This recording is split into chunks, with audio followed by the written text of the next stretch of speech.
ते पिल्लू आलं होतं उद्धव साहेबांचं काल जळगाव मध्ये। साहेब फक्त 500 लोक होते, 500। गर्दी तुम्ही जमा करत नव्हते, गर्दी आम्ही जमा करत होतो। रक्ताचं पाणी करून आम्ही गर्दी जमा करत होतो। 302 मध्ये अडकलेले कार्यकर्ते आहेत। 92चा राईट झाला तेव्हा आम्ही तिघ भाऊ आणि आमचा बाप जेलमध्ये होता। तेव्हा संजय नावाचं हे जन्माला कार्टून आलेलं नव्हतं। आज जो गुलाबराव पाटील तुमच्या समोर उभा आहे, हा एक सर्वसाधारण कार्यकर्ता, ज्याचा बाप जादा, ज्याचा खापर पंजोबा कुठल्याहीच पदावर नव्हता। फक्त एकच ध्येय होतं, हिंदुत्व आणि शिवसेना प्रमुख। आणि त्या शिवसेना प्रमुखांच्या भरोशावर शिवसेना प्रमुखांनी जे हिंदुत्व पेरलं, ते हिंदुत्व म्हणजे सगळ्या जाती धर्मांना घेऊन त्यांचं हिंदुत्व होतं। पण काही लोकांनी अपप्रचार केला।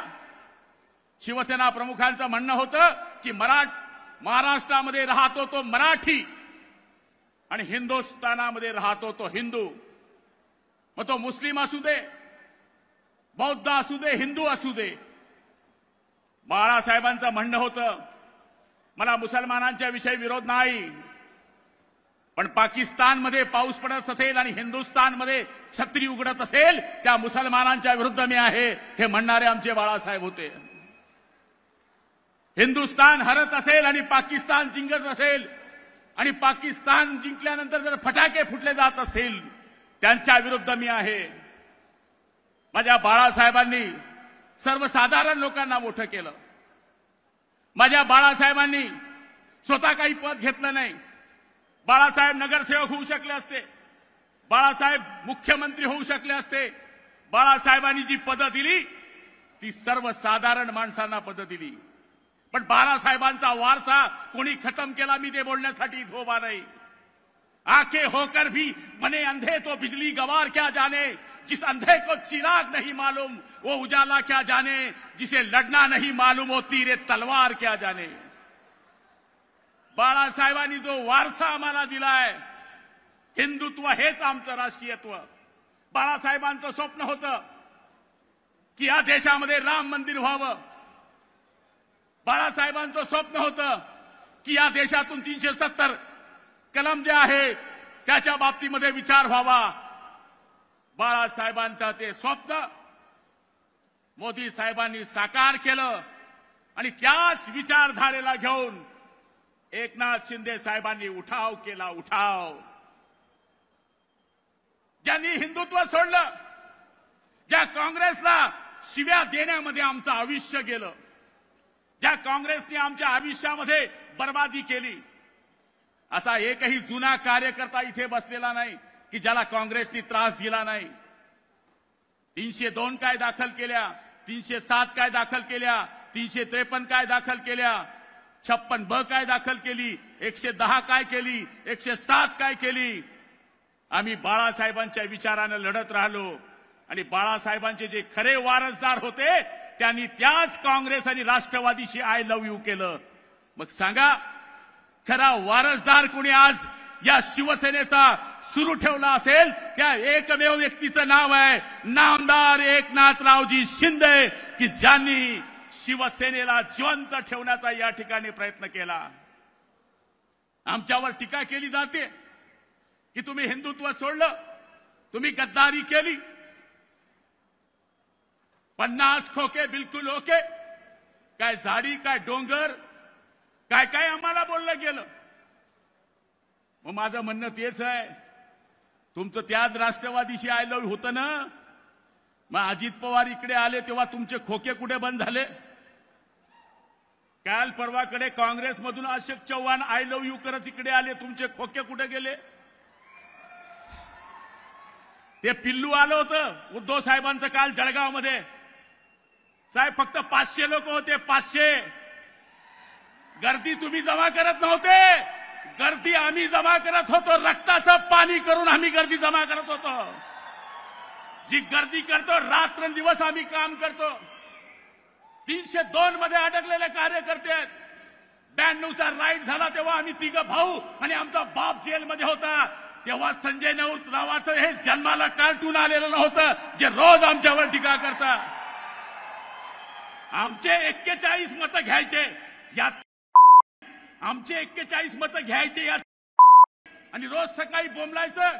अरे तू खरं तुझ्या माय बापाची औलाद असेल तर राजीनामा दे.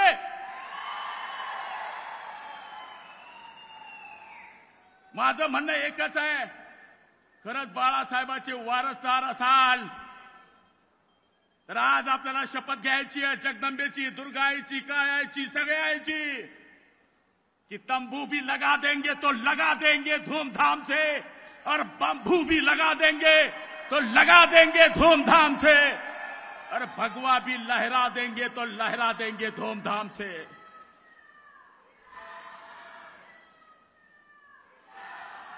अरे वर्षा निवास कधी पाहिलं होतं तुम्ही? पाहिलं होतं वर्षा निवासवर वडापाव भेटतो? पाहिलं होतं वर्षावर पोहे भेटतात? पाहिलं होतं वर्षावर जेवण भेटतं? तिथं तर 4-5 स्टीलचे चमचे होते चहापेक्षा केटली गरम. हा एकमेव आमचा मुख्यमंत्री आहे. शनी सिंगनापूर है, आओ काम करके लेके जाओ. खरा वारसदार मग कोण? आणि आम्ही हिंदुत्वाकरता युती केली. आम्ही भारतीय जनता पार्टीच्या मूळ हिंदुत्वाचं जे आमचं लव्ह मॅरेज होतं ते पुन्हा आम्ही जोडलं. पुन्हा आम्ही त्याच दिशेनं गेलो. आम्ही त्याच हिंदुत्वाबरोबर गेलो ज्या हिंदुत्वाने बाळासाहेबांचं स्वप्न साकार केलं, ज्यांनी राम मंदिर बांधलं, ज्यांनी 370 बाजूला केला. आणि आता समान नागरी कायद्याकडे केंद्र सरकार जात आहे, त्याच हिंदुत्वाकडे आम्ही गेलो. अरे आओ, कोल्हापूर ही पैलवानाची भूमी है. अरे उबाठा वाले आओ, मैदान में आ जाओ. आम्ही तयार आहोत. नाही चारी मुंडे आडवा करून भगवा झेंडा लावला तर बाळासाहेबांची औलाद नाही. म्हणून आज इथून जाताना थंड होऊन जाऊ नका. इथून जाताना गरम होऊन जा आणि हे दाखवून द्या की आम्ही बाळासाहेबांचे शिवसैनिक आहोत. कोण? गुलाबराव पाटील. कुठला गुलाबराव पाटील? अरे बाळासाहेबांनी जे आम्हाला शिकवलंय तेच आम्ही करतोय. काल टीका केली म्हणजे गुलाबराव पाटील गद्दार आहे. का रे बाबा, 40 वर्ष तुमच्या बरोबर होतो तर लय फायर बँड नेता म्हणायचे, लय चांगला वक्ता म्हणायचे. आता काय गुदगुल्या झाल्या की गुलाबराव पाटील गद्दार झाला. अरे नारायण राणेच्या सभेच्या वेळेस जेव्हा कोकणामध्ये बाय इलेक्शन लागलं, ही सगळी मांजरं बाजूला होती. आम्ही खेड्यातले वाघ कोकणामध्ये होतो. तेव्हा तुम्ही कुठे होता? तुमचं संपलंय. इस मार्ग की सभी लाइनें व्यस्त हो गई है. अब वो डायल करो ना करो वो तो बंद हो गया है भाई साहब. म्हणून मी तुम्हाला सांगेल, हा भोळा नेता आहे आपला, सर्वसाधारण नेता आहे आपला. खरी माहिती द्या, खरी माहिती द्या पक्षाची. नुसता जिल्हा प्रमुख झालो, तालुका प्रमुख झालो, एकटा आलो. चपचेगिरी करण्याचं काम बंद करा. फसवू नका. जर तुम्ही एकनाथ शिंदेला आणि शिवसेनेला फसवलं तर तुमचा सत्यानाश झाल्याशिवाय राहणार नाही, हे सांगायला मी आलोय. तुम्हाला जर माझ्यासारखा पुन्हा पान टपरीवाला मंत्री बघायचा असेल तर तुम्हाला या नेत्याला जिवंत ठेवावं लागेल, तर गुलाबराव पाटील मागचा तयार होऊ शकतो. झाड जिवंत राहिलं तर फळ खाता येतं, झाड कोळवळलं तर सगळ्या सत्यानाश होतो. म्हणून रक्तामध्ये भेसळ ठेवू नका, लाल काला कार्यक्रम करू नका. तुमचं आता इकडं लव्ह मॅरेज झाले ते फक्त इकडंच ठेवा. शाखा बांधा. मारुतीचं मंदिर गावात जसं राहतं, भूत येत नाही, पिशाद येत नाही, तशी गावागावामध्ये शाखा करा. हे उभाटा नावाचं भूत कायमचं संपल्याशिवाय राहणार नाही, ही खात्री माझ्या मनामध्ये आहे. आदरणीय एकनाथ शिंदे साहेबांना ही खात्री देतो की आम्ही सुद्धा तुमच्या सारख्या नेत्यांच्या आशीर्वादाने मंत्रिमंडळामध्ये काम करतोय. तुमचं निर्णय घेण्याचं जे स्पीड आहे, आई शपथ काय सांगावं तुम्हाला, हा माणूस 4 तास झोपते, कधी झोपते ते आम्हाला बी समजत नाही. वहिनीलाच विचारावं लागेल की हे कधी झोपायला येतात कॉटवर, कारण की हा माणूस घरामध्ये सुद्धा वेळ देत नाही.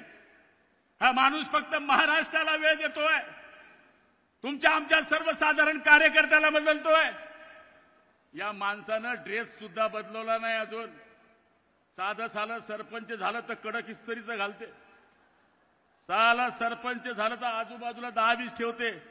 आमचा नेता जैसा है वैसा है, भोला भाला है, ना तू बडा ना मैं बडा, असा आमचा नेता म्हणतो की ना मैं बडा ना तू बडा. शिंदे साहेब, जो मुसीबत में खडा वही तू बडा. त्यामुळं आमच्या या नेत्याला जगदंबा उदंड आयुष्य दे, बलदंड शक्ती दे. जो जो या आमच्या शिवसेनेला आडवा येईल त्याचा सत्यानाश होऊ दे. जय हिंद, जय महाराष्ट्र.